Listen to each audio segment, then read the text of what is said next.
Blog Talk Radio. Hello, everyone. This is Lori Smith on Blog Talk Radio. Good evening. It is 9:30 p.m. here in Calgary, Alberta, on Wednesday night, October the 27th. I'm happy to be here. This is Child Abuse Prevention and Human Rights Abuse Prevention is Up to Us. It's a 30-minute live internet streaming radio broadcast from blogtalkradio.com. And I've got the chat room open there. I'm just popping the link in there to what I wanted to talk about tonight. And, I just wanted to bring out some awareness on FILICIDE. That's parents who murder their children, right? There's infanticide, and that's, specifically dealing with parents who murder their infants. And then there's other types of terms for and terminology for the different stages at which parents murder their children, right? But I found this really interesting website called FILICIDE, and the link, I just put that in the chat room, is http://FILICIDEPA, FILICIDEPA.org/whatisfilicide.html. And this link, this is awesome. This is some good information. We see the headlines roll in all the time with, parents murdering their children. And it happens. It's absolutely horrible. Now, whether they do it on purpose or, if it's just, premeditated, or if it's, I guess, there'd be a difference if it was involuntary kind of manslaughter, right? But this is parents who murder their children, right? And I just want to take a look at this because it is just so incredibly sad, and it's got to be preventable. I just believe that this is all preventable. I have a good friend in the chat room here tonight, Steve Stormchaser. Hello, and glad you could be here. Thanks for being over on Dreamcatchers as well. Just awesome to have you here with me. I'd be rather lonely if you weren't here. So thank you very much. It's just great to have the support. Lots of people tune into my shows on archive, and I just appreciate everybody who's tuning in to my shows. I'm just a private citizen paying to do my own blog talk shows, and I'm the Canada Regional Director for Dreamcatchers for Abused Children. And I'm always studying and always looking for information, regarding the issues that surround child abuse and what's actually happening out there. And so I'm looking into the information. I just thought I'll just pass it on to everybody else what I'm finding, because a lot of these links just are full of such great information. I thought, well, why not share it around with people?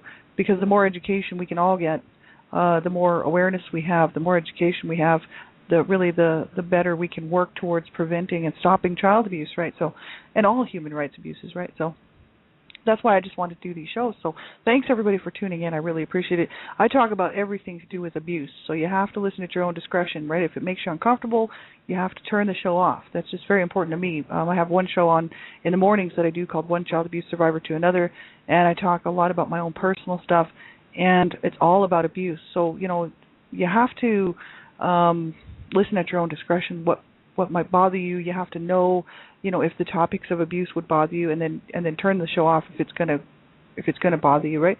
And if you're a young person under the age of 18, I ask that you have permission to listen to my shows. There's a lot of adult content on my shows, and I just don't know how young the people are listening to my shows. It's all about stopping child abuse, but I just don't know how young the people are. And there is adult content on my shows, and I think that children should be protected at all times. And so that's why, I just hope that you would have it to listen to the show with you, especially when you're sitting in a chat room, because you can't keep yourself safe enough. Let me tell you that. There are hundreds of thousands of child sexual predators out there at any given time, right, trying to get a hold of children. They will use any means they can, and it's really easy to get the information on how to protect yourself when you're online if you're a young person under the age of 18. You can get information on websites by just typing into your browser online safety for children, child online safety, things like this, internet safety. If you type that into your browser, you'll be able to bring up websites with all kinds of great information on there on how to keep yourself safe, what not to do in chat rooms, what not to say, what not to tell people. Don't even use your real name. Don't tell them what school you go to. Don't give them your phone numbers. Don't even call them. They might have caller ID, probably will, and be able to track you that way. Just make sure that you get the information on how to keep yourself safe, right? So, and have someone listen to a show like this with you, because just to make sure that it's something you should be listening to, and then they can help you make that decision, right?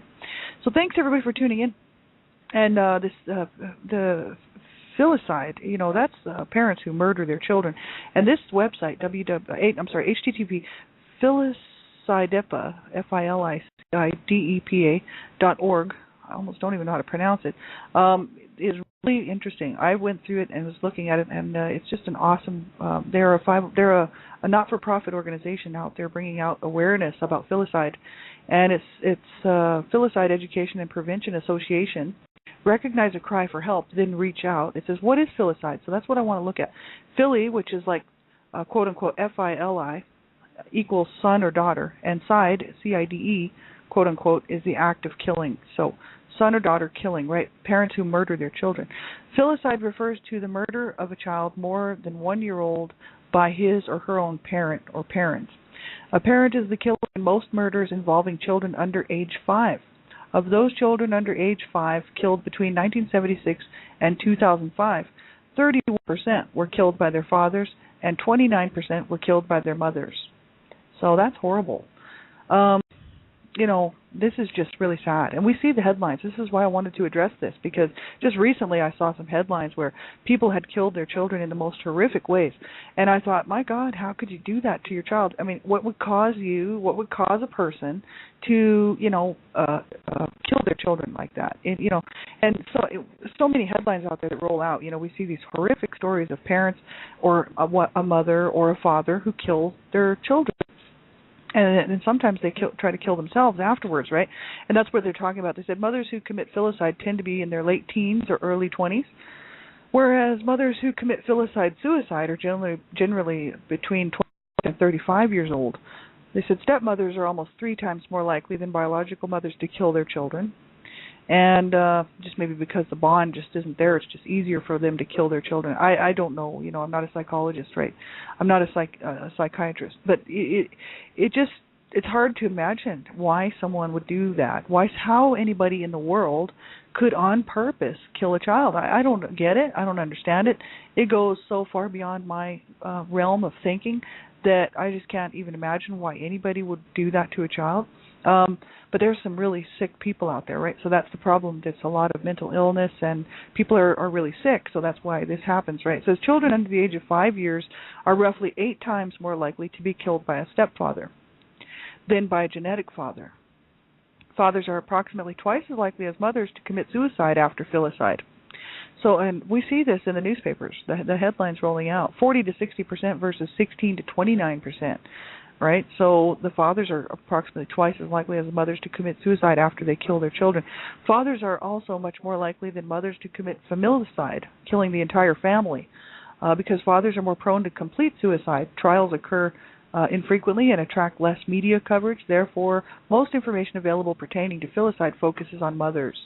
It's quite interesting. Like I was just talking about on Dreamcatchers Talk Radio here tonight, was just talking about the fact that both my parents were talking about killing the entire family at various times when I was growing up. And so I'm very, very much kind of on the inside of this, you know what I mean? Like my life was threatened many times. And, the fear that they caused by saying they were going to kill the whole family caused me to want to sleep with a knife when I was 8 years old. So that's the whole thing. That's very, very damaging to children. And, thank God my parents didn't go through with it and kill us. They could have.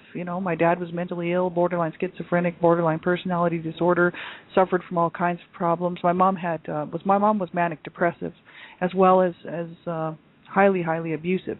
So, just absolutely horrific.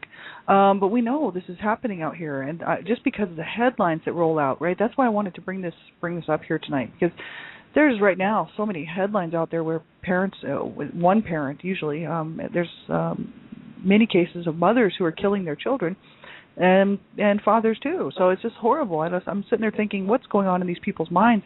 If you don't want the child, just give the child to the proper authorities. You don't have to kill the child or the children. There's no need for that, you know what I mean? But see, in my parents' minds, when they were threatening to kill the entire family, they were so psychologically deranged that they thought that was what they had to do. They thought that was their only really option. My dad thought it was because, that's what God would want, that he would kill his whole family because we were all from the devil. This is what he would say. My mom would just threaten to kill us all because she couldn't stand it. She couldn't stand us, and she couldn't stand the whole thing, so she would threaten to kill us all. So there was different reasons why they would threaten to kill the family. They were both using different reasons for and this is very, very sad. And I'm so thankful that they didn't do that, right? So I'm able to be a voice for people out here who, this is happening to these children right now. This is absolutely horrible. It says a significant portion of both male and female perpetrators have depression and or psychosis. Well, that's just what I was just talking about there. Other similarities between men and women who commit filicide include the presence of significant life stressors, social isolation, and lack of social support, and a history of abuse in childhood. See, my parents were completely set up for this, right? They were both psychotic. They both had mental illness. They were both depressed, clinically depressed, right? Clinical depression. They both had life stressors. They were in a horrible marriage that they could not seem to work anything out between themselves, abusive and domestic violence and abuse. They were totally socially isolated. They moved from Canada. They moved around a lot in Canada because my dad was in the service, and he was.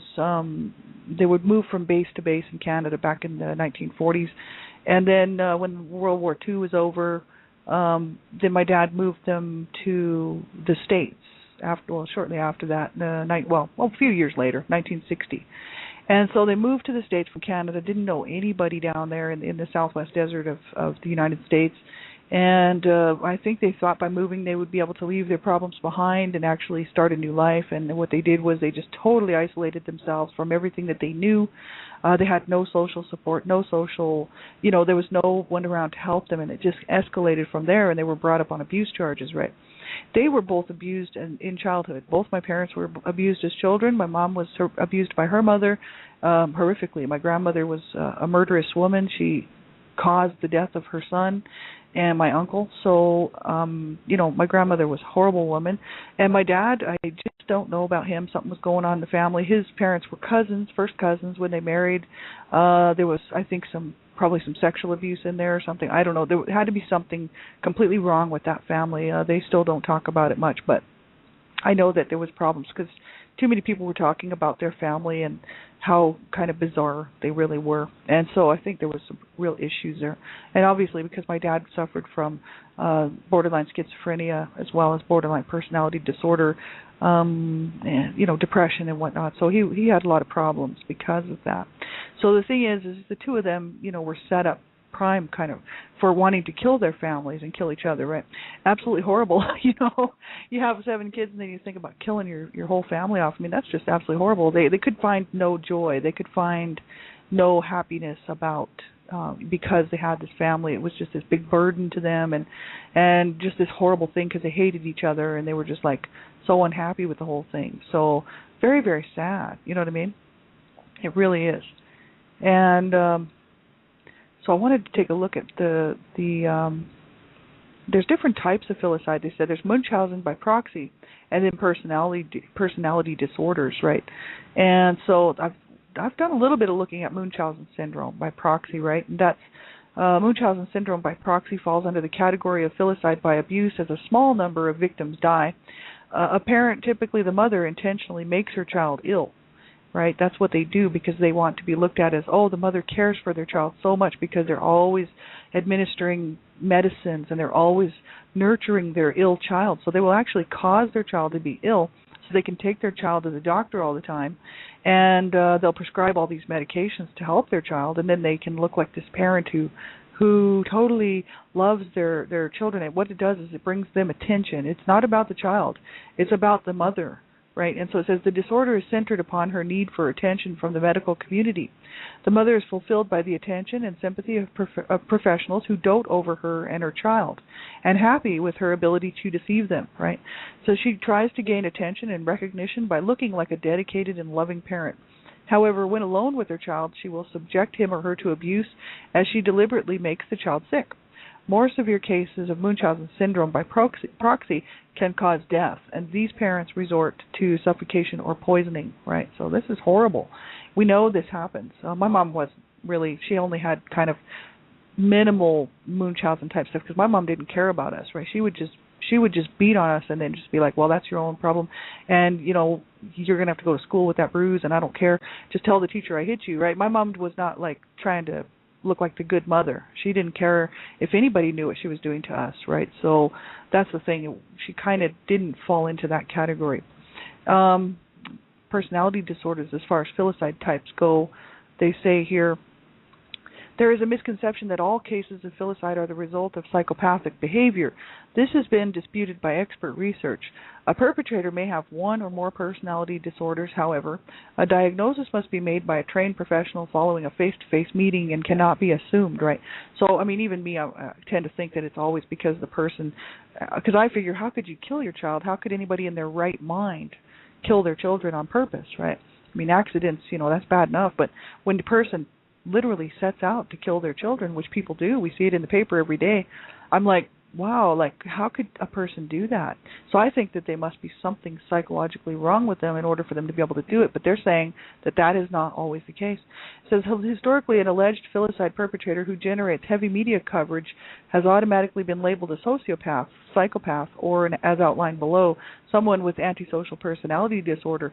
This distorts public perception about filicide, however, given that 5 children die each day as a result of abuse and neglect with no mention of their perpetrators. If the public believes that all filicide perpetrators are psychopaths, there will be little interest in filicide prevention efforts when this crime is preventable in most cases. See, that's just the whole issue. I believe, and I've been saying it all along, and I know I'm not the only one saying it. I mean, I've just heard this, and I believe it, and I think it's true, that all abuse is preventable. Right? Because there's no reason why anybody should think that abuse is not preventable. Abuse is a choice. Killing your children is a choice. Abuse is a choice. Murder is a choice. People make a choice, right? They get up in the day and they, if their child's sitting there and they decide to rape their child, that's a choice they're making. If they decide to beat their child to a pulp and leave them in the corner half dead, that's a choice they make, right? If they decide to verbally assault their children with every kind of bad name-calling thing that you can think of, calling their children names and cursing them and berating them emotionally and verbally abusing them, that's a choice they make, right?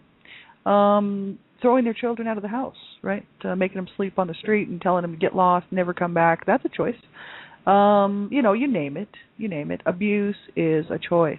It is always a choice. No one, and I mean, I know there's cases, like I was talking earlier on one of my blog talk shows, where I know people have been so sick that they've, forced the other partner to abuse their children, right, by gunpoint or whatever, and saying, I'll kill you if you don't abuse the children. I know that, I'm sure that's happened. But we're not talking about that. We're talking about parents who abuse their children and they have the option and the choice not to do it. Because no one's standing there, no one was holding a gun over my parents' heads saying, okay, pick up that rolling pin and beat your daughter with it. My mom did that on her own accord, right? That was her choice to do that. And so, that's just one case, because that was such a severe beating, it could have killed me. So I like to actually point it out, because a lot of people like to minimize abuse, right? And I like to say, look, no, we cannot minimize abuse anymore. You know what I mean? That is not discipline. Bashing your child's head in with a rolling pin is not discipline, right? It's abuse, and it could have killed me. It could have caused severe brain damage, and my mom wouldn't have cared, because she was a very hateful woman, and I was born out of rape, and so she did not want me in the first place. So I'm sure there would have been little tears shed, very few. So that's the whole issue.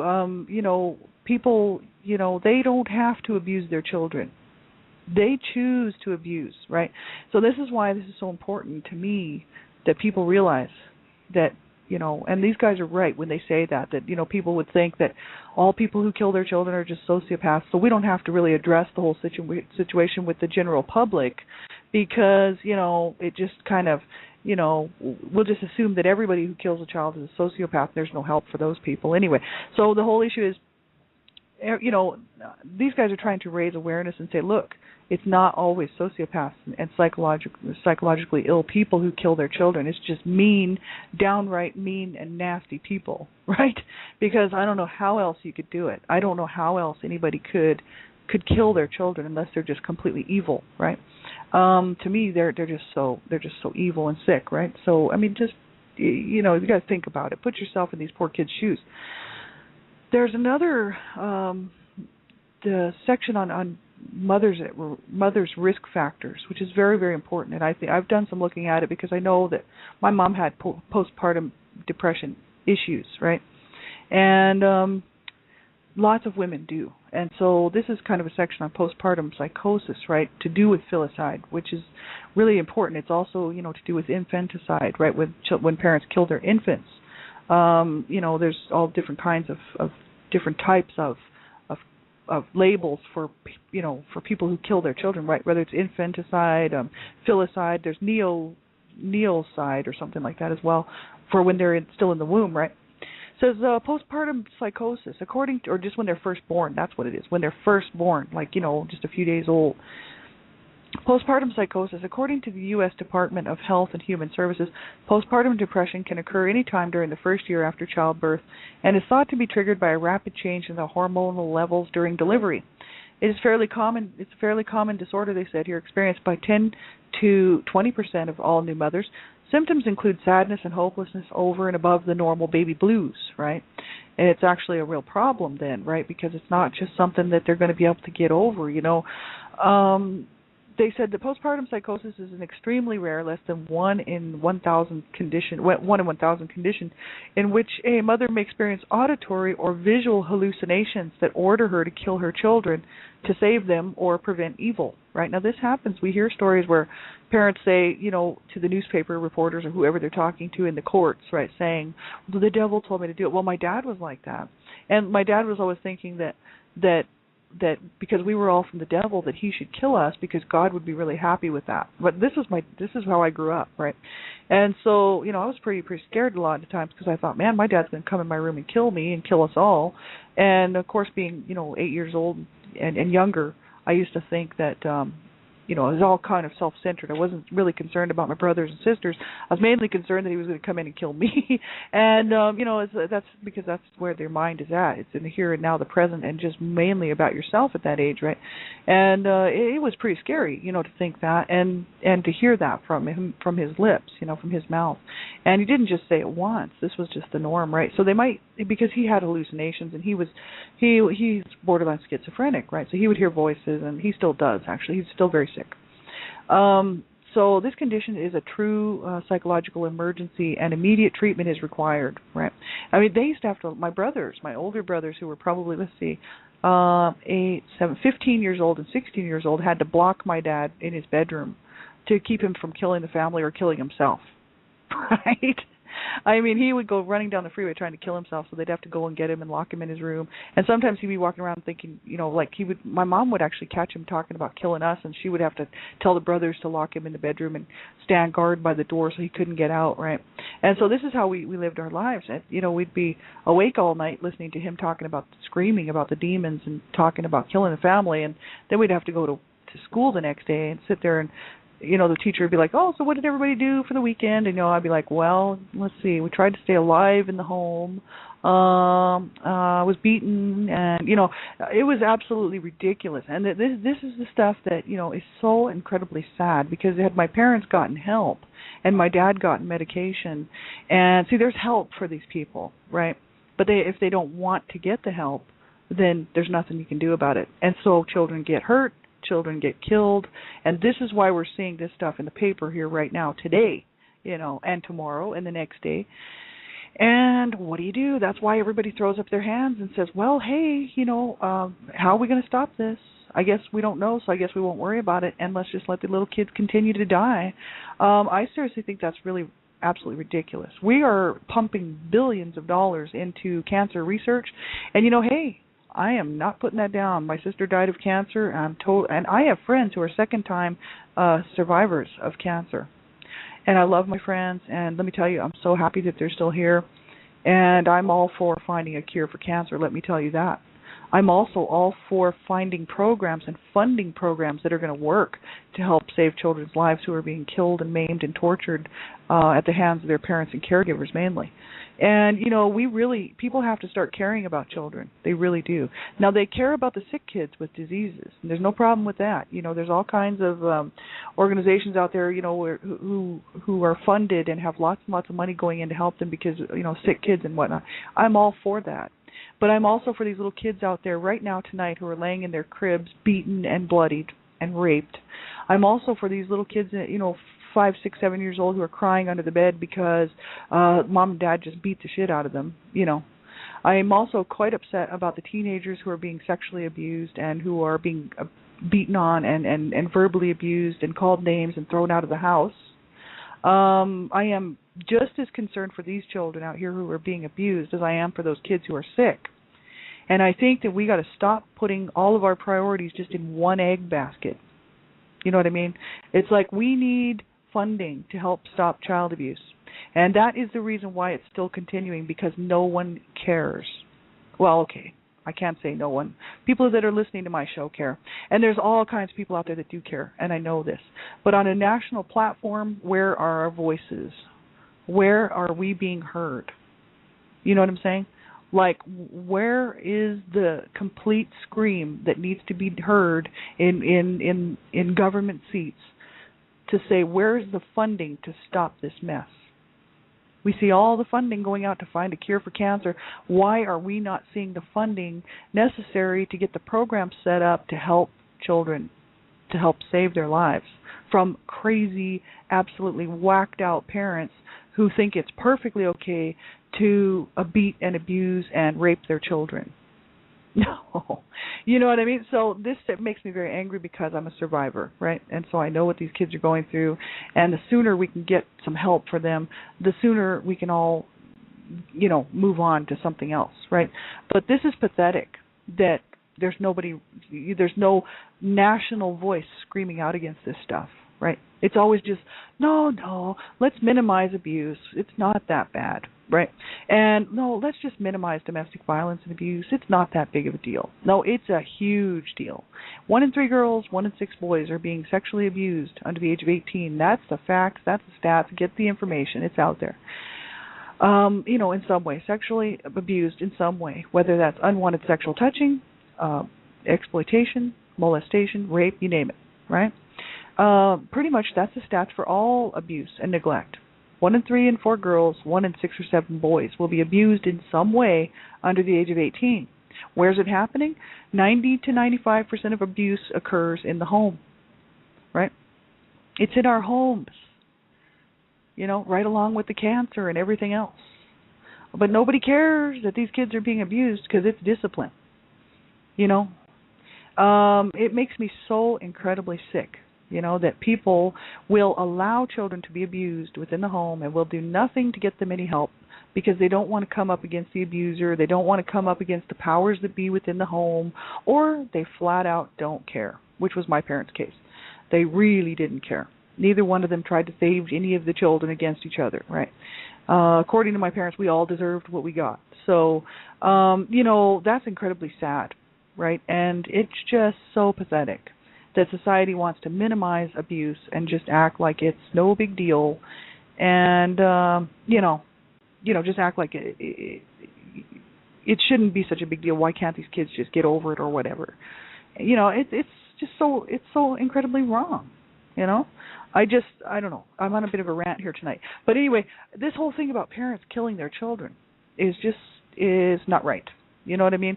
And we have to do what we can. If you know someone, you know, especially a young person who's just having a real hard time, they just had their first baby, let's say, and they don't have a whole lot of support, reach out to them.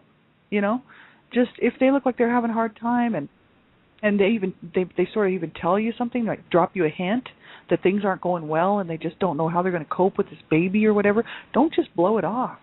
Get them some resources. Find them some websites and some information or something. Get them some parenting books and, you know, sit down with them and say, can I help you? You know, instead of just blowing it off and saying, oh, well, not my problem. Because you know who's going to pay the price for that? That little child is. That little kid is going to pay the price for that little baby. And they could be killed and murdered at the hands of their parents, the parents who should love them and care for them and take care of them. And if they can't, then they need to be turning the child over to the proper authorities just to give that child a chance to have a good life. That doesn't guarantee that the child will have a good life because they might end up in some foster care situation that's worse. But the whole issue is at least it's a chance, you know, because you don't want to assume that child's going to be okay in that home. It's just we cannot just leave this up to somebody else. right? So that's my thing for today. You know, it's just like we all have to be responsible for child abuse. If we're going to stop and prevent child abuse, we're all going to have to raise our voices and get involved. Every single one of us, regardless of whether we have children or not, or whether we were abused or not. It doesn't matter. It shouldn't matter. What really matters is that this is crazy, and these headlines that roll out here should be making all of us angry and ashamed of ourselves for not doing something to stop this mess. You know, because this is totally preventable, 100% preventable. So thanks everybody for tuning in. I really appreciate it. I mean, I have like 12,400 shows listened to, and I just appreciate everybody tuning in. Thank you so much, and thanks Steve Stormchaser for being here, and I appreciate it. You've been here all night with me over on Dreamcatchers Talk Radio and over here tonight, and thank you so much. Have a great night, everybody. We'll talk to you real soon. Take good care. I'll be back on tomorrow morning, 9 o'clock a.m. Mountain Standard Time with one child abuse survivor to another. And then tomorrow night, don't forget Elizabeth Brawley, Dreamcatchers Talk Radio, www.blogtalkradio.com/Dreamcatchers. And Elizabeth Brawley, she's the Southern Regional Director for Dreamcatchers for Abused Children. She'll be on tomorrow night, and I'm going to try to be in the chat room, so be there. She's got a great show lined up. She always does. And she's a very smart lady and very, very knowledgeable and very, very, she's just a lovely lady. I just love her. So take care, everybody. Have a great night. Bye-bye.